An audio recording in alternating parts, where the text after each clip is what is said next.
Welcome back and welcome to Section 2.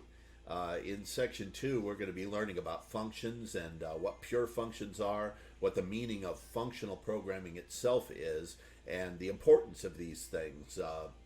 Pure functions have very powerful uses in programming.